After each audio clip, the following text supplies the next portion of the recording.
পারবিনকে ধরা হোক, দুইজনের ভয়েস রেকর্ড আছে তাদের নেওয়া হোক, তাদেরও টাকা খাওয়া হয়েছে। তুই তো একটা আইটেম সঙ্গের নাই আর্টিস্ট, তোর এত পাওয়ার দেয় কে? এই মেয়েটা যখনই ইলেক্টেড এই কমিটিতে থাকে তখনই গ্যাঞ্জাম হয়, একটা বেয়াদব টাইপের মেয়ে। আমি যদি কোনোদিন আমার সুযোগ হয়, আর আমি বলতে চাই যে 294 জন তথ্য আছে, স্ক্রিনশট আছে, 294 জন যে টাকা খাওয়ায় আমাকে ফেল করালো, আমি শুধু প্রশাসনের দৃষ্টি আকর্ষণ করছি, এদেরকে আইনের আওতায় নিয়ে রিমান্ডে নিয়ে এদের ভিতর থেকে তথ্য বের করা হোক। আমি 17 আসনের বাসিন্দা, আমার একটি ভোট। আজকে আমি আমাদের মাননীয় প্রধানমন্ত্রী তাকে কিন্তু ভোট করেছি, আমার সৌভাগ্য হয়েছে, আমার সে যে ইলেক্টেড সেখানে কিন্তু আমার একটি ভোটও অনেক ইম্পর্টেন্ট।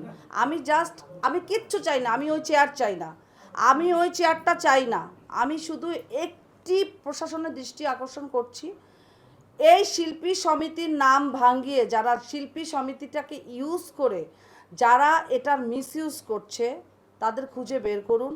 এই 294 জন শিল্পী যে টাকা খেয়েছে, আপনারা তাদের রিমান্ডে নিন, আপনারা তাদের জিজ্ঞাসাবাদ করুন, আপনারা পারবেন।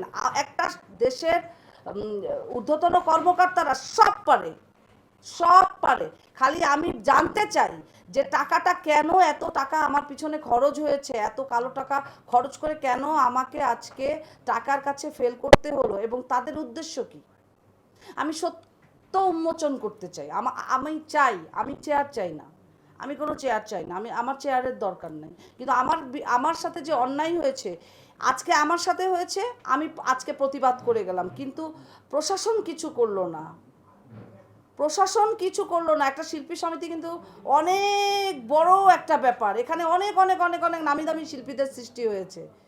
কাদের সৃষ্টি, এখানে কাদের অবদান, কাদের পদাচরণ, সেই শিল্পী সমিতির চেয়ার কিছু নাম না জানাহীন নাচের মেয়ে, ফাইটের ছেলেদের হাতে থাকবে, সেটা তো হতে পারে না।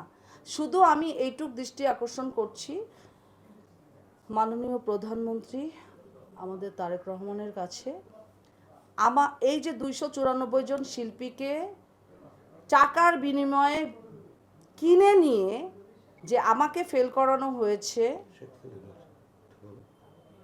না আমি বলি যে, এবং এর ব্যাকগ্রাউন্ডে কলকাঠি নেড়েছে নিপুণ আক্তার, সেই ভয়েস আছে আমার কাছে, যারা সেখানে গেছে টাকা নিয়েছে এবং নিজের হাতে ওপেনলি সে টাকা বিলাইছে, বিরিয়ানি খাওয়াইছে। কেন? তার উদ্দেশ্য কি? তার এই সময় তার উদ্দেশ্য কি?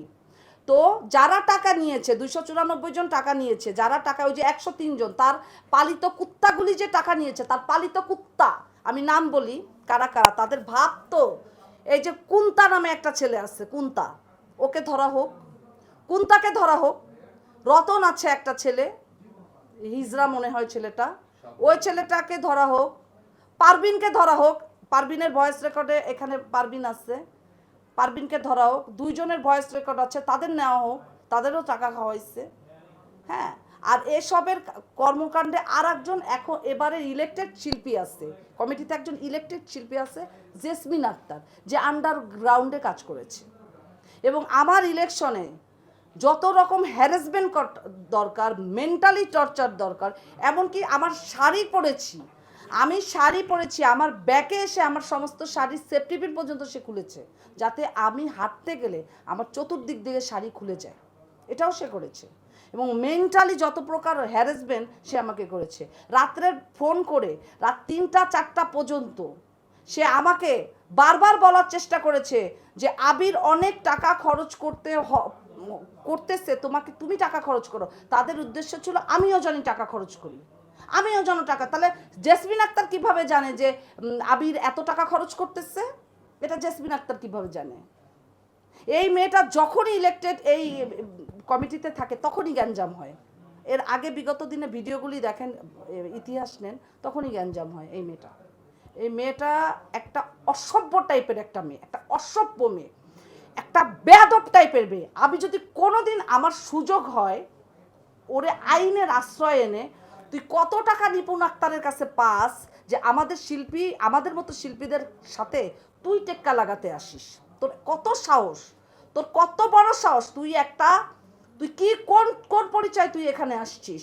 হ্যাঁ, তুই একটা আইটেম সং, তুই তো একটা আইটেম সং এর নাই আর্টিস্ট। তোর এত পাওয়ার দেয় কে? কেন গিরিগি করিস প্রকৃত শিল্পী দিয়ে?